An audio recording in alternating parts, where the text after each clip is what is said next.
Ito ang paraan natin sa pagpaparami ng ating mga alagang manok. It's OTJ Farm Life Talks. Dahil palagi po tayong busy sa ating trabaho, medyo mahaba-habang panahon na hindi po tayo nakapag-upload ng ating video. So ganito mga guys, tayo po ay nagkaroon ng project para paano natin mapaparami yung ating mga alagang manok. Kung tayo po ay nakasubaybay sa ating channel, tayo po ay gumawa ng video na tayo ay nag-build ng payag or chicken's house. Tayo ay nagsimula sa 2 inahin at 1 hen.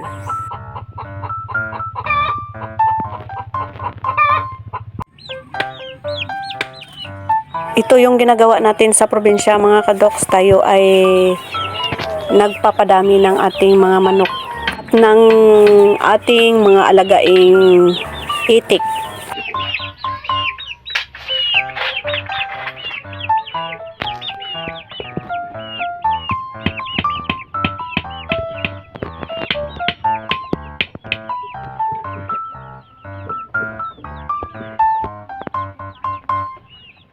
Ginawa natin ng papag yung incubator natin para sa loob ng ating payag o chicken's house ay mailagay natin ito ng maayos.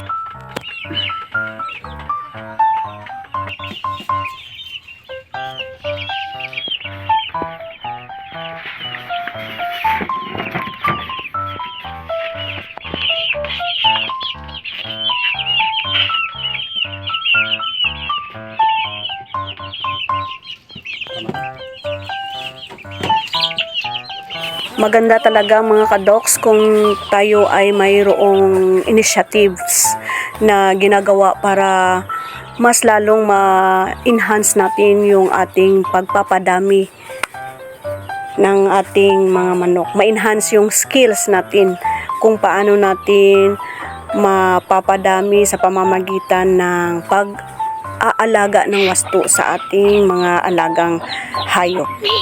Gaya ng mga manok natin at ng ating mga alagang itik.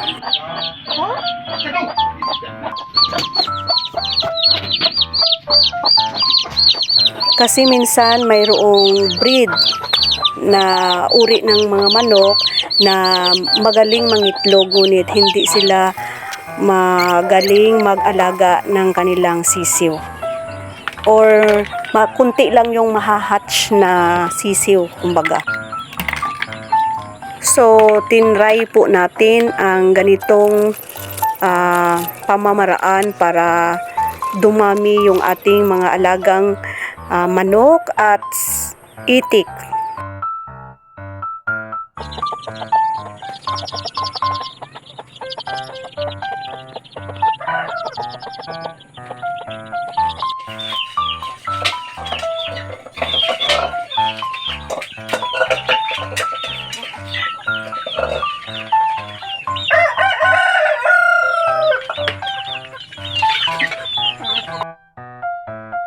So, ito yung na-incubate natin ng mga itlog ng itik.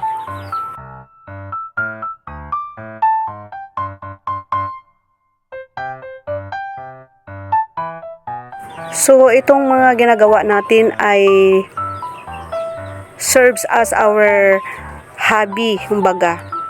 Sa pagdating natin galing sa work, mayroon po tayong tinitingnan na proyekto na kinakaabalahan pagdating ng weekend.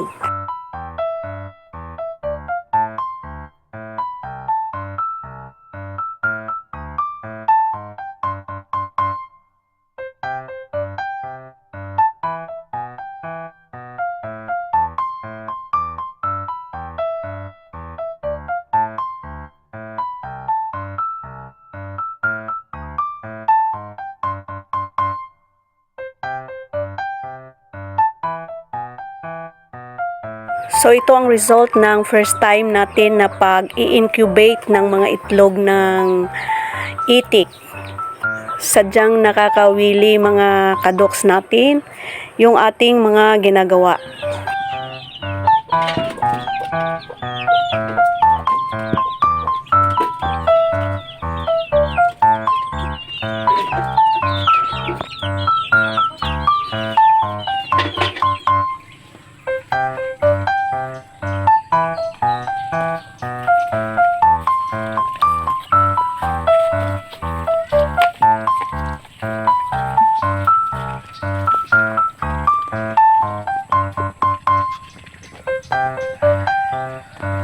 So ito na yung mga itik na ating na-incubate mga kadoks natin. We are hoping mga kadoks natin na tayo ay makapagparami ng ating alagang itik at ng ating alagang mga native chickens.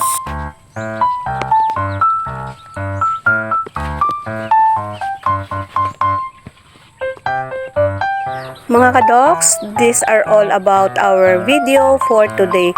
Sana po ay nagustuhan ninyo at tangkilikin ang ating munting channel. Bye for now!